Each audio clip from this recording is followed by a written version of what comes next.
মাধ্যমিক online guide চ্যানেলে তোমাদের সকলকে স্বাগতম। সামনে আর মাধ্যমিকের বেশি সময় বাকি নেই, একদম কদিন পরে মাধ্যমিক। তাই শেষ মুহূর্তে তোমাদের অনুরোধের কারণে আলো চ্যাপ্টারের যে সাজেশন ভিডিও নিয়ে আজকে আমরা চলে এসেছি। এই আলো চ্যাপ্টারে অনেকেরই অনেক রকম সমস্যা হয়, অনেকে প্রশ্ন করে স্যার আলো চ্যাপ্টারে কী করবো কিছু বুঝতে পারছি না। তাই তোমাদের সুবিধার্থে আজকে আমরা চলে এসেছি। তো আলো চ্যাপ্টারকে নিয়ে আজকে তীব্রভাবে অ্যানালাইসিস হবে এবং সাজেশন ভিডিও তৈরি হবে। তাহলে আলো চ্যাপ্টার নিয়ে কত নম্বর পরীক্ষায় পড়বে সেটা প্রথমে আমরা জানতে হবে। আলো থেকে আমাদের 12 নম্বর পড়বে, তার মধ্যে দুটো এমসিকিউ পড়বে, তারপরে দুটো অতি সংক্ষিপ্ত পড়বে 4 নম্বর, একটা 2 নম্বরের 6 নম্বর হলো, আর 3 নম্বরের দুটো, টোটাল 12 নম্বর। তাহলে তোমরা দেখো যে প্রথম থেকে কীভাবে, যেহেতু 3 নম্বরের যে দুটো রয়েছে এখানে মাথায় রাখবে, সেখানেও কিন্তু 1 নম্বরের প্রশ্ন ঢুকিয়ে দেয়, 2+1 আকারে দেয়। তাই আলো চ্যাপ্টার থেকে তোমরা মিনিমাম 5টা শর্ট প্রশ্ন পাবে। তাই কোনোভাবে যেন চ্যাপ্টারটা থেকে প্রশ্ন মিস না যায় সেটা তোমাদের মাথায় রাখতে হবে। খুব সহজভাবে যে জিনিসগুলো কভার করতে হবে সেই জিনিসগুলো বলে দেবো, তোমরা সেগুলো কিন্তু অবশ্যই দেখে যাও।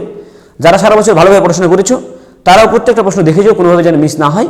আর যাদের পড়াশোনা একটু ঘাটতি থেকে গেছে বলে মনে হচ্ছে যাদের, তাদের ক্ষেত্রে বলছি প্রত্যেকটা প্রশ্ন তোমরা রেডি করে তবেই কার পরীক্ষা হলে যাবে। তাহলে বেশি ভিডিও দীর্ঘায়িত না করে আমরা সরাসরি সাজেশনে চলে যাচ্ছি। তাহলে এমসিকিউ এবং শর্ট প্রশ্ন 4টে পড়বে। তাহলে সেখান থেকে দেখো, প্রথমত যে একটা পয়েন্ট আছে, কোনো অবতল দর্পণের ক্ষেত্রে বা উত্তল দর্পণের ক্ষেত্রে যে ফোকাস দৈর্ঘ্য থাকে সেটা তার বক্রতা ব্যাসার্ধের অর্ধেক হয়। এখান থেকে সরাসরি তোমাদের শর্ট প্রশ্ন পড়ে, তোমাকে সরাসরি বলে দিল যে কোনো একটা অবতল দর্পণের বক্রতা ব্যাসার্ধ 10 সেমি, তাহলে তার ফোকাস দৈর্ঘ্য কত হবে? 10/2 সরাসরি 5 সেমি। তাহলে এখান থেকে একটা প্রশ্ন পড়ার খুবই সম্ভাবনা রয়েছে। যেহেতু তোমাদের 5টা শর্ট প্রশ্ন পড়বে, তাই তোমাকে এটা মাথায় রাখবে মিনিমাম 9টা থেকে 10টা কিন্তু তোমাদের শর্ট প্রশ্ন দেবো। তারপরে 2 নম্বর এবং 3 নম্বরের সেগুলো বলবো। আশা করি প্রত্যেকটা প্রশ্ন তোমরা কমন পাবে, কারণ তোমাদের বিগত বছরের প্রশ্নগুলো রয়েছে 7-8 বছরের। তারপরে যতগুলো টেস্ট পেপার রয়েছে প্রত্যেকটা টেস্ট পেপারকে এবং মাধ্যমিকের প্রশ্ন যেগুলো বিগত বছরে রয়েছে প্রত্যেক অ্যানালাইসিস করার পরে এই সাজেশন ভিডিও নিয়ে এসেছি, আমরা তৈরি করেছি। তাই প্রচণ্ড ভালো সাজেশন ভিডিও এটা তৈরি হতে চলেছে। তাই কোনোভাবে যেন মিস করো না, ভিডিও প্রথম থেকে শেষ পর্যন্ত তোমরা অবশ্যই দেখো। তাহলে প্রথম যেটা বললাম F = r/2, এখান থেকে এই যে সমীকরণ রয়েছে এখান থেকে সরাসরি একটা 1 নম্বরের প্রশ্ন পড়ে। এরপরে দ্বিতীয় ক্ষেত্রে যেটা আমরা বলি, একটা প্রশ্ন আছে যে দর্পণের ক্ষেত্রে, উত্তল দর্পণ বা অবতল দর্পণের ক্ষেত্রে আলোকরশ্মি যদি যায়, তাই প্রধান অক্ষ রয়েছে, সেই প্রধান অক্ষ বরাবর যদি যায়, সেই প্রধান অক্ষ বরাবর গেলে কোন দিকে ফিরে আসবে, বা ফোকাস দিয়ে গেলে কোন দিকে ফিরে আসবে, বা প্রধান অক্ষের সমান্তরালে যদি যায় সেটা কোন দিকে ফিরে আসবে। এখান থেকে তোমাদের একটা কনসেপ্টুয়াল 1 নম্বরের প্রশ্ন কিন্তু দেয়। মাধ্যমিকের ক্ষেত্রে দেখলাম 3-4 বার দিয়েছে গত 7-8 বছরের মধ্যে, তাই এবারেও আশা করি একটা দেওয়ার সম্ভাবনা রয়েছে। তার প্রশ্নটা কী হবে দেখো, যে কোনো একটা গোলীয় দর্পণ রয়েছে, বা সেটা উত্তল বা অবতল, ধরো অবতলই বললো, তাহলে অবতল দর্পণের যে প্রধান অক্ষ রয়েছে সেই প্রধান অক্ষের সমান্তরালে যে আলোকরশ্মি সেটা দর্পণে ধাক্কা খাওয়ার পরে যে প্রতিফলিত হয়ে আসবে সেটা কোন মাধ্যমে আসবে বা কোন পথ হয়ে আসবে, যেটা সমান্তরাল যাবে এটা মাথায় রাখবে। এটা যদি আমি গোলীয় দর্পণ ধরি, অবতল দর্পণ, এটা প্রধান অক্ষ, এটা মেরু, যদি প্রধান অক্ষের সমান্তরাল একটা আলোকরশ্মি যায়, এখানে যদি ফোকাস থাকে, এটা যদি বক্রতা ব্যাসার্ধ হয় সেটা কিন্তু ফোকাস দিয়ে আসবে, আর যেটা ফোকাস দিয়ে যাবে সেটা কিন্তু প্রধান অক্ষের সমান্তরালে ঘুরে আসবে, যদি এইভাবে যেত। আর যেটা একটা জিনিস মাথায় রাখবে যে বক্রতা ব্যাসার্ধটা কি, এই গোলীয় দর্পণের একটা যে কেন্দ্র সেটাই, এটা যদি গোল একটা গোলক হতো তাহলে তার কেন্দ্রবিন্দুটাকে আমরা বক্রতা ব্যাসার্ধ বলছি। তাহলে এখান থেকে এই যে দর্পণের প্রত্যেকটা বিন্দু কিন্তু লম্ব, তাই বক্রতা কেন্দ্র থেকে বা সি থেকে যে কোনো রশ্মি যদি যায় সেটা প্রতিফলিত হয়ে আবার সেম রাস্তা দিয়ে ফিরে আসবে, অর্থাৎ সি দিয়ে আবার ফিরে আসবে। এটা মাথায় রেখো। তাহলে সি দিয়ে ফিরে আসছে, তাহলে এই ক্ষেত্রে বিচ্যুতি কত হবে সেটা তোমাদের পরীক্ষায় পড়ে। তারপরে হ্যাঁ, সেটা বিচ্যুতি কত হবে, সোজা যাওয়ার কথা ছিল কিন্তু আসছে এইদিকে পুরো, তাহলে 180 ডিগ্রি। এবার বিচ্যুতি কথাটা তোমাদের দর্পণের ক্ষেত্রে ব্যবহার করা হয় না, পড়ে না, বিচ্যুতির ব্যাপারটা তোমাদের লেন্সের ক্ষেত্রে পরীক্ষায় আসবে। তাহলে এটা মাথায় রেখো, কোন রাস্তা দিয়ে গেলে কোন রাস্তা দিয়ে আসবে। তাহলে আমি শর্টে লিখছি, প্রধান অক্ষের সমান্তরাল রশ্মি কোন পথে ফিরবে, সেটা হবে ফোকাস বিন্দু দিয়ে ফিরবে। এটা খুবই গুরুত্বপূর্ণ একটা প্রশ্ন। এরপরে তোমাদের যেটা আসবে যে উত্তল দর্পণ রয়েছে এবং অবতল দর্পণ রয়েছে, উত্তল আর অবতল দর্পণের ব্যবহার কোনটা কোথায় ব্যবহার করা হয়। সেটা তোমাদের পরীক্ষায় আসার প্রচণ্ড সম্ভাবনা রয়েছে। সেখানে উত্তল দর্পণটা কী কী কাজে এদের ব্যবহার। দর্পণের ক্ষেত্রে উত্তল দর্পণ এবং অবতল দর্পণের ব্যবহার। উত্তল দর্পণ কিসে ব্যবহার করি আমরা? যে গাড়ির রেয়ার ভিউ বা পিছনে ভিউটা দেখার জন্য আমরা উত্তল দর্পণ ব্যবহার করি।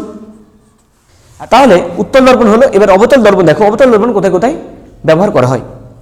তোমাদের যে শেভিং মিরর ব্যবহার করা হয়, শেভিং মিররের ক্ষেত্রে অবতল দর্পণ ব্যবহার করা হয়। তারপরে যে দাঁতের চিকিৎসায় যে ভিতরে দাঁত দেখবে ডাক্তার, সেখানে অবতল দর্পণ ব্যবহার করা হয়। এবং গাড়ির হেডলাইটে আলোটাকে একমুখী করার জন্য কিন্তু অবতল দর্পণ ব্যবহার করা হয়। তাহলে এটা দুটোই হলো। এখান থেকে একটা তোমাদের পরীক্ষায় পড়ার চান্স প্রচণ্ড বেশি। এরপরে দেখো আমরা প্রতিসরণের ক্ষেত্রে চলে যাচ্ছি। প্রতিসরণের ক্ষেত্রে কি হয়? আলোক রশ্মি এক মাধ্যম থেকে অন্য মাধ্যমে যাচ্ছে, গতিপথ চেঞ্জ করছে। আর গতিপথ চেঞ্জ করলে তাহলে দেখো, যদি লঘু মাধ্যম থেকে এটা যে লম্ব হয়, লঘু মাধ্যম থেকে যদি ঘন মাধ্যমে আসে কাছে আসে, আর ঘন মাধ্যম থেকে লঘু মাধ্যমে গেলে দূরে সরে যায়, তাহলে এটা যা করা ছিল এদিকে, এই যে সরছে এটাকে বলা হয় ডেল্টা বা বিচ্যুতি হচ্ছে কৌণিক। এই কৌণিক বিচ্যুতির মান তোমাদের দিয়ে দেয় যে লঘু মাধ্যম থেকে ঘন মাধ্যমে গেলে কোনো একটা আলোক রশ্মি, তাহলে বিচ্যুতি কত হবে, তোমাকে আপাতন কোণ দিয়ে দেবে এবং প্রতিসরণ কোণ দিয়ে দিল। তাহলে বিচ্যুতি মানটা কি হবে? বিচ্যুতি মানটা এটা মাথায় রাখবে যে আই মাইনাস আর হবে বা আর মাইনাস আই, যেটা বড় হবে। যদি লঘু মাধ্যম থেকে ঘন মাধ্যমে আসে তাহলে আই মাইনাস আর হবে, যদি ঘন মাধ্যম থেকে লঘু মাধ্যমে যায় তাহলে আর মাইনাস আই হবে, ডেল্টার সঙ্গে সমান। এখান থেকে তোমাদের একটা প্রশ্ন পড়ে, তাহলে এটা লিখছি ডেল্টা সমান আই মাইনাস আর বা আর মাইনাস আই। এখান থেকে তোমাদের একটা প্রশ্ন পড়ার চান্স প্রচণ্ড বেশি। এবার দেখো তোমাদের কাচের স্ল্যাবের ক্ষেত্রে একটা প্রশ্ন পড়বে, পড়ার প্রচুর সম্ভাবনা রয়েছে। কাচের স্ল্যাবের ক্ষেত্রে কীরকম প্রশ্ন করতে পারে? একটা কাচের স্ল্যাব রয়েছে, আর কোশ্চেন একটা গেল, এদিকে সরে আসবে, কোন যেহেতু কমবে আবার চলে যাবে। আর বেশি যার করা ছিল এই বরাবর সোজা, কিন্তু যাচ্ছে না। এই যে স্মরণ হচ্ছে এটাকে পার্শ্ব স্মরণ বলা হয়। কোনো রকম কৌণিক বিচ্যুতি হয় না, এটা মাথায় রাখবে। তাহলে স্ল্যাবের ক্ষেত্রে কোনো রকম কৌণিক বিচ্যুতি হয় না, যেটা হয় সেটাকে আমরা পার্শ্ব স্মরণ বলি। এবং এই স্ল্যাবে যদি লম্ব আপতন হয় সেই ক্ষেত্রে কি হবে? লম্ব আপতন হলে কিন্তু এদিক দিয়ে সোজা বেরিয়ে যাবে, কোনো রকম পার্শ্ব স্মরণ হবে না, কোনো রকম কৌণিক বিচ্যুতি হবে না। এখান থেকে আসা মানে সরাসরি এদিক দিয়ে বেরিয়ে গেল। তো এই দুটো জিনিস মাথায় রাখবে। কাচের স্ল্যাবের ক্ষেত্রে দুটো জিনিস থেকে তোমাদের পরীক্ষায় প্রশ্ন পড়তে পারে, দুটো জিনিস তোমরা দেখলে। এরপরে তোমাদের একটা বিষয় নিয়ে প্রশ্ন পড়ে, তোমাদের প্রিজম। প্রিজম থেকে গতবারে 5 নম্বর প্রশ্ন পড়েছিল, একটা 3 এসেছিল, 2 নম্বরের এসেছিল। তাই প্রিজম থেকে প্রশ্ন পড়ার সম্ভাবনা যদিও কম, কিন্তু ছোট প্রশ্ন আসার এক প্রবল সম্ভাবনা রয়েছে। তাহলে প্রিজমের ক্ষেত্রে কিরকম ব্যাপার, যে তোমাদের একটা যেটা গুরুত্বপূর্ণ প্রশ্ন এবার রয়েছে, যে আপাতন কোণ রয়েছে, সেই আপাতন কোণের উপরে তোমাদের যে ডেল্টা মিনিমাম বা কৌণিক বিচ্যুতি মান সর্বনিম্ন হবে, সেটা থেকে একটা প্রশ্ন পড়ে। তো এখানে একটা গ্রাফ আছে, তোমরা জানো এটা ডেল্টা হলে আর এটা যদি আপাতন কোণ হয় তাহলে এরকমভাবে গ্রাফটা যায়। যার কারণটা কি দেখো, এই আপাতন কোণ আই যদি আমি বাড়াই সেক্ষেত্রে ডেল্টার মান কি হবে? এটা ডেল্টার মান সবচেয়ে কম, তো এই কমটাকে আমরা বলি ডেল্টা মিনিমাম, অর্থাৎ কৌণিক বিচ্যুতি সবথেকে কম হবে। তাহলে এখানে আই অর্থাৎ আপাতন কোণ বাড়ালে কিভাবে কৌণিক বিচ্যুতি মান পরিবর্তন হয়? তাহলে আপাতন কোণ বাড়ালে প্রথমে তার যে কৌণিক বিচ্যুতি সেটা আস্তে আস্তে কমবে, কমার পরে একটা সর্বনিম্ন জায়গায় পৌঁছাবে। তারপরে যদি আমি আবার আপাতন কোণ বাড়াই তখন কিন্তু আস্তে আস্তে আবার বিচ্যুতিটা বাড়তে থাকবে। এখান থেকে একটা ভালো প্রশ্ন আসবে, কনসেপ্টের প্রশ্ন, মাথায় রেখো। এরপরে তোমাদের যে লাল বর্ণের আলো রয়েছে, বেগুনি বর্ণের আলো রয়েছে, সেই লাল এবং বেগুনি বর্ণের আলো থেকে কিন্তু প্রচুর প্রশ্ন পড়ে। বা কী কীভাবে পড়ে? কার বেগ বেশি, কার তরঙ্গদৈর্ঘ্য বেশি, কার জন্য বিচ্যুতি বেশি হবে, কার ক্ষেত্রে তোমার ওই আলোর জন্য প্রতিসরাঙ্ক বেশি হবে, 4টে জিনিস পড়ে এখান থেকে। তাহলে লাল আলোর ক্ষেত্রে যদি আমি দেখি কি কি হবে বলো। লাল আলোর বেগ যে দৃশ্যমান বর্ণের রয়েছে সব থেকে বেশি, তাহলে বেগটা বেশি হলো। তারপরে তরঙ্গ দৈর্ঘ্য আমি ল্যামডা বলছি, তরঙ্গ দৈর্ঘ্য লাল আলোর ক্ষেত্রেও বেশি।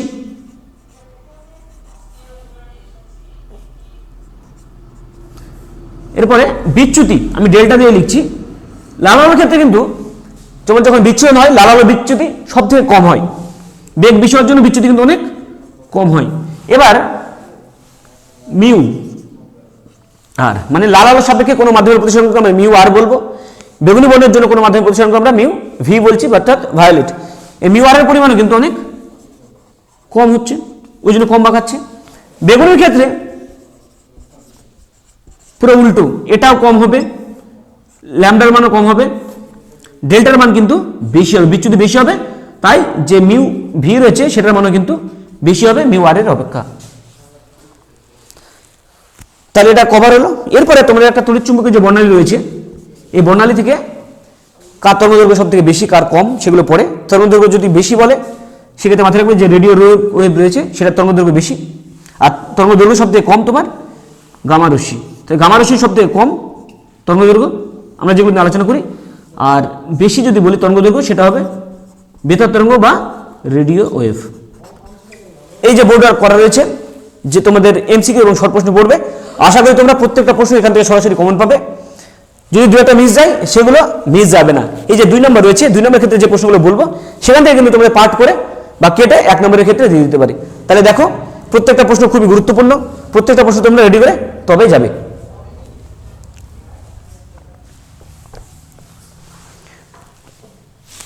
তাহলে এবার তোমাদের যে 2 নম্বর এবং 3 নম্বরের যে প্রশ্নগুলো পড়বে সেগুলো নিয়ে আমি আলোচনা করছি। 2 নম্বরের ক্ষেত্রে তোমাদের বেশিরভাগ ক্ষেত্রে দেখা যায়, এবার একটা কথা মাথায় রেখো, 2 নম্বরের ক্ষেত্রে তুমি তোমাদের অর হিসাবে পাবে, অর্থাৎ 2 নম্বরের দুটো প্রশ্ন দেওয়া থাকবে, দুটোর মধ্যে তোমাকে যে কোনো একটা করতে হবে, এটা সবথেকে বড় কথা। এবার এই দুটোর ক্ষেত্রেই যেটা পড়ে অঙ্ক পড়ার বেশি সম্ভাবনা বেশি সব থেকে।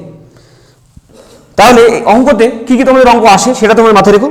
দুটো বলবো, দুটোর মধ্যে তোমরা আশা করি দুটোই কমন পাবে, দুটো যদি না পাও একটা তোমাদের অবশ্যই কমন পাবে, দুটোর মধ্যে তোমাকে একটা করতে হয়। তার মধ্যে 1 নম্বর যেটা রয়েছে মিউ সমান সি বাই ভি, এখান থেকে সরাসরি তোমাকে দেবে কোনো মাধ্যমে প্রতিসরাঙ্ক সমান শূন্য মাধ্যমে আলোর বেগ বাই সেই মাধ্যমে আলোর বেগ। তা যে কোনো দুটো মাধ্যম দিয়ে দিতে পারে, বা যে কোনো একটা মাধ্যম বললো সেই মাধ্যমে তোমার আলোর বেগটা বলে দিল যে এত, তাহলে সেক্ষেত্রে মিউ সরাসরি তুমি বার করতে পারবে, সি বাই ভি করে দেবে। যদি প্রতিসরাঙ্ক বলে দেয় তাহলে তার মাধ্যমে তুমি বেগটা বার করতে পারবে, কোনো সমস্যা নেই। বা বেগটা যদি বলে দেয় বেগটা উপরে চলে আসবে, সরি যদি বেগটা বলে দেয় সরাসরি পেয়ে যাচ্ছে, যদি মিউটা বলে দেয় ভিটা উপরে চলে আসবে, মিউটা নিচে চলে যাবে, সি কে মিউ দিয়ে ভাগ করলে তুমি সরাসরি উত্তরটা পেয়ে যাবে, এটা একটা। আর যেটা রয়েছে তোমাদের ম্যাগনিফিকেশন বা বিবর্ধন নিয়ে একটা প্রশ্ন পড়ে, এই দুটো থেকে তোমাদের আশা করি একটা অঙ্ক অবভিয়াসলি কমন কনফার্ম পাবেই পাবে। তো বিবর্ধন মানে কি, যেটা প্রতিবিম্বের দৈর্ঘ্য বা প্রতিবিম্বের দূরত্ব, সেটা ভাই যেটা বস্তু রয়েছে সেই বস্তুর দৈর্ঘ্য বা দূরত্ব। এই দুটো তোমরা যদি অঙ্ক প্র্যাকটিস করো, মিউ সমান সি বাই ভি এবং যে কোনো কিছুর বিবর্ধন মানে প্রতিবিম্বের দৈর্ঘ্য বাই প্রতিবিম্বের প্রতিবিম্বের দৈর্ঘ্য বাই বস্তুর দৈর্ঘ্য, এখান থেকে পড়ার সম্ভাবনা সর্বাধিক। দুটো কমন পাবে আশা করি, যদি দুটো না পাও একটা কমন অবভিয়াসলি পাবেই পাবে।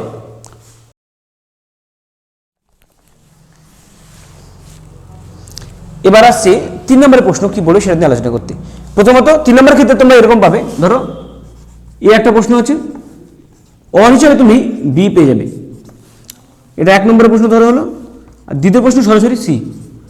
অর্থাৎ তুমি একটা প্রশ্নতে অথবা পাবে, আরেকটাতে কিন্তু তুমি অথবা পাবে না। 3টে করতে হচ্ছে, 3টে থাকছে, তার মধ্যে দুটো টেকনিক্যালি করতে হচ্ছে, কিন্তু অপশন কিন্তু সীমিত, একটা তোমাকে কনফার্ম করতে হবে আর এই দুটোর মধ্যে একটা করতে হবে। কোনো রকম চাপ নেই, যেগুলো বলবো সেগুলো পরীক্ষায় পড়বে, কি কি পড়তে হবে তোমরা দেখে নাও ভালোভাবে।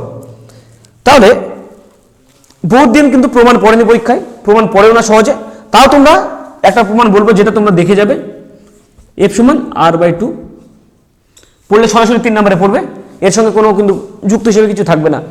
পড়ে না প্রমাণ, যদি পড়ে এটাই পড়বে, এটার বাইরে অন্য কোনো প্রমাণ পড়বে না, পড়ার সম্ভাবনা খুবই কম। এরপরে যে প্রশ্নগুলো পড়ে তোমাদের বেশিরভাগ প্রশ্ন যে 3 নম্বর রয়েছে 2 + 1 আকারেই পড়ে, বা অনেক ক্ষেত্রে যেগুলো 3 নম্বরে বলছি সেগুলো কিন্তু 2 নম্বরে তোমরা সরাসরি পেয়ে যেতে পারো।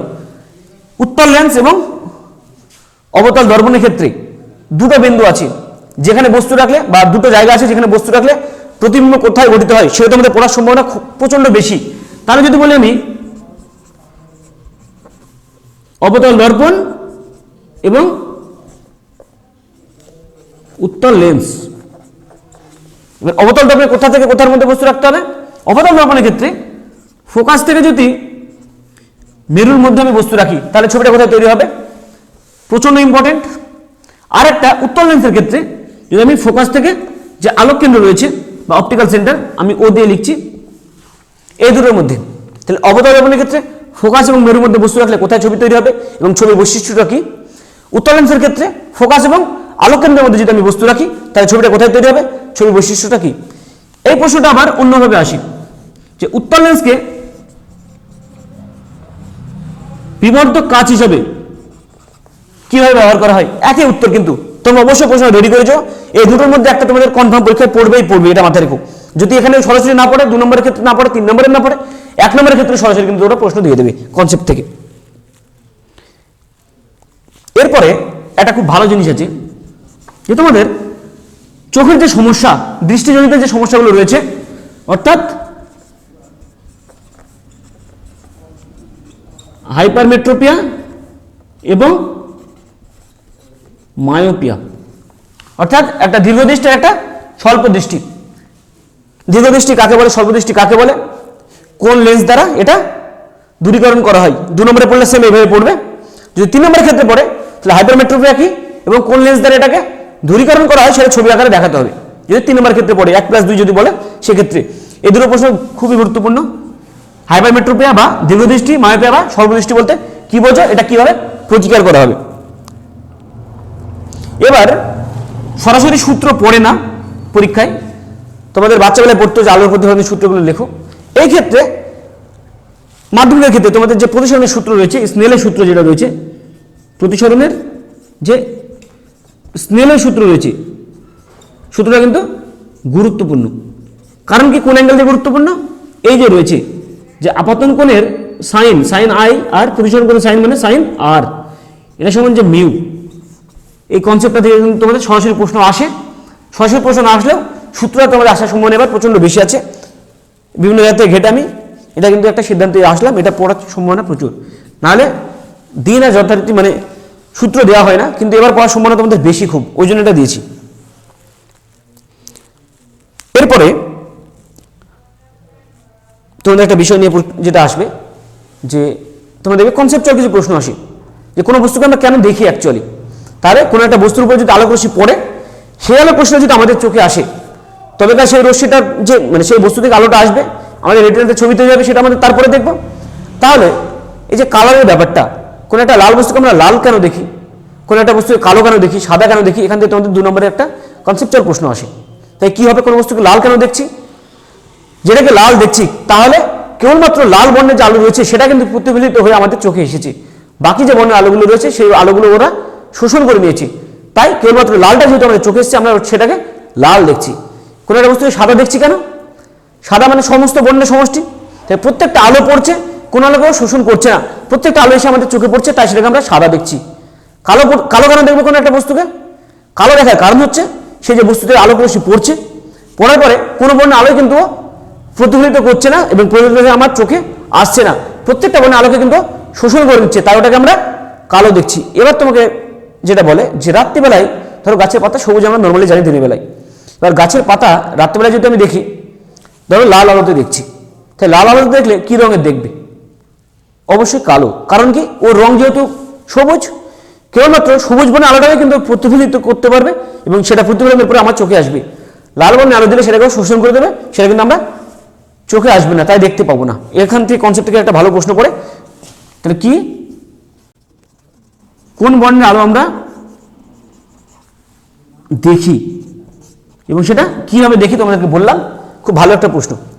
এরপরে তোমাদের যে বিক্ষেপণ রয়েছে, বিক্ষেপণ থেকে প্রশ্ন তোমাদের রেয়ারেস্ট কেস, কোনোদিন পড়ে না, যদি পড়ে ওখান থেকে একটা প্রশ্ন রয়েছে যে আমাদের যে আকাশ রয়েছে মহাকাশ, সেই মহাকাশকে আমরা এখান থেকে পৃথিবী থেকে নীল দেখি কেন, সেটা বিচ্ছুরণের কারণে হয়, বিক্ষেপণের কারণে হয় সরি, এবং সেটা বিক্ষেপণের কারণে কেন হয় আমরা জানি কি, যার তরঙ্গদৈর্ঘ্য কম হবে সেই আলোর যে ইন্টেন্সিটি বিক্ষেপণে পড়ে সেটা বেশি হবে, তাই বেগুনি এবং নীল বর্ণের আলোর বিক্ষেপণ সব থেকে বেশি হয়। কিন্তু যে সূর্য থেকে আলোক রশ্মি আসছে সেই আলোতে তোমার নীল বর্ণের পরিমাণ বেগুনের থেকে অনেক বেশি থাকে, প্লাস আমাদের যে চোখ রয়েছে, যে আমাদের সিস্টেম রয়েছে চোখ দেখার, সেখানে বেগুনি বর্ণের থেকে নীল বর্ণের আলোর প্রতি আমরা অনেক বেশি সংবেদনশীল, তাই বেগুনিটা আমরা দেখি না, নীলটা দেখি। তার 3টা কারণ তুমি বলবে। প্রথমত যে তরঙ্গদৈর্ঘ্য কম বেগুনি এবং নীল বর্ণের আলো, এবং তরঙ্গদৈর্ঘ্য কম হওয়ার জন্য বিক্ষেপণটা বেশি হচ্ছে, প্লাস তাহলে এবার আমি নীল আর বেগুনটাকে আলাদা করে দিলাম অন্যগুলোর থেকে, তাহলে এই দুটোর মধ্যে একটা হবে শিওর। এই দুটোর মধ্যে নীলটা কেন বেশি হচ্ছে, কারণ নীল বর্ণের আলো রয়েছে, সেই নীল বর্ণের আলোর পরিমাণটা পার্সেন্টেজে বেগুনি বর্ণের আলোর থেকে অনেকটা বেশি, প্লাস আমাদের যে চোখ রয়েছে সেটা বেগুনি বর্ণের আলোর থেকে নীল বর্ণের আলোর প্রতি বেশি সংবেদনশীল।